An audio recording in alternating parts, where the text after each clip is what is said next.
Assalamualaikum warahmatullahi wabarakatuh. Mohon izin Bapak Ibu dosen Universitas Terbuka. Perkenalkan, nama saya Juprianto. Saya merupakan mahasiswa Universitas Terbuka Studi Ilmu Hukum. Salam sejahtera untuk kita semua, rekan-rekan generasi muda dan konsumen layanan digital yang saya banggakan.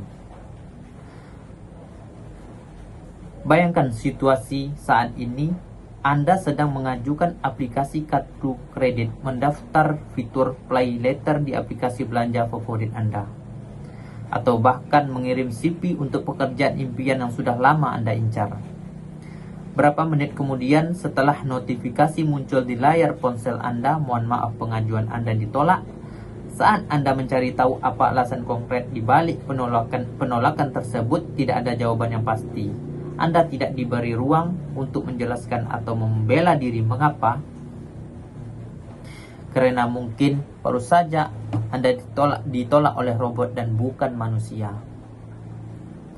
Hari ini kita hidup di era di mana keputusan-keputusan penting yang berdampak langsung pada hidup kita, mulai di urusan finansial hingga karir, tidak lagi diambil oleh manajer bank ataupun staf HRD, melainkan oleh sistem kecerdasan buatan melalui automated decision making atau pengambilan keputusan otomatis. Pertanyaannya, ketika sebuah algoritma menentukan nasib kita, di mana posisi hak-hak kita sebagai manusia? Rekan-rekan sekalian, mungkin sebagian dari kita merasa, itu kan teknologi canggih, pasti hasilnya lebih akurat dan adil daripada manusia. Tetapi fakta di lapangan justru menunjukkan hal yang sebaliknya. Rasa cemas tidak terhadap teknologi ini bukanlah hal yang berlebihan. Berdasarkan laporan riset global, mayoritas masyarakat dunia merasa sangat khawatir tentang bagaimana perusahaan menggunakan AI untuk menganalisis aktivitas dan data pribadi mereka.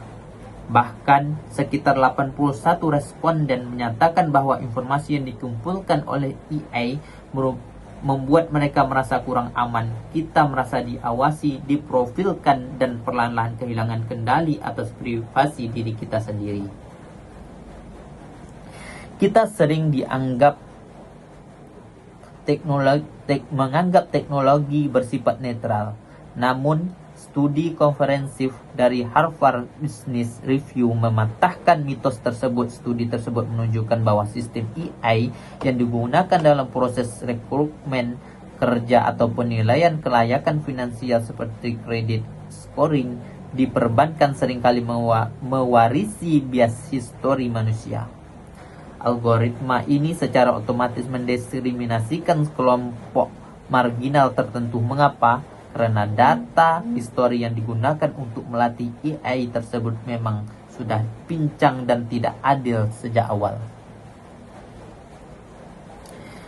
Jika data masa lalu menunjukkan bahwa kelompok tertentu dinilai kurang produktif atau sering gagal bayar karena faktor struktural, maka AI akan mempelajari hal itu sebagai sebuah kebenaran. Akibatnya, AI akan terus memelihara ketidakadilan tersebut secara otomatis dan massal. Anda bisa ditolak dari pekerjaan ataupun pinjaman hanya karena algoritma mengelompokkan Anda ke dalam kategori yang dianggap risiko tanpa melihat kapasitas asli yang Anda sebagai individu. Hadirin yang saya hormati, Bapak Ibu dosen yang saya hormati, apakah kita harus pasrah dan menyerah pada kehendakan algoritma? Jawabannya adalah tidak. Kita tidak boleh menjadi konsumen yang pasif. Kita harus sadar bahwa di balik jutaan data yang mengalir di internet, ada hak digital kita yang dilindungi oleh hukum. Kabar baiknya, kita memiliki senjata hukum yang sangat kuat untuk melakukan advokasi diri. Di kancah internasional, ada General Data Protection Regulation di Uni Eropa yang mengatur ketat hal ini pada pasal 22.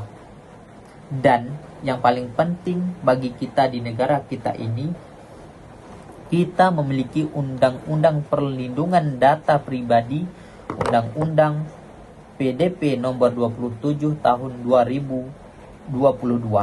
Pada pasal 37 Undang-Undang PDP, negara memberikan hak eksklusif kepada kita sebagai subjek data untuk menolak dan meminta intervensi manusia terhadap keputusan yang semata-mata didasarkan pada proses otomatis, terutama jika keputusan tersebut menimbulkan akibat hukum dan berdampak signifikan pada hidup kita. Artinya, Anda berhak bilang, saya tidak mau dinilai oleh robot.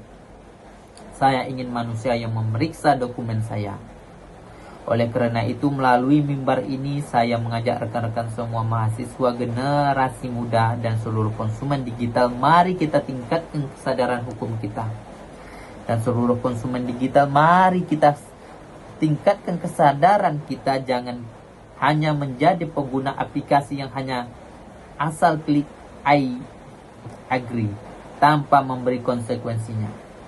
Mari bersikap kritis. Pertanyaan, kemana data kita akan mengalir, dan tuntut transparansi dari setiap layanan digital yang kita gunakan.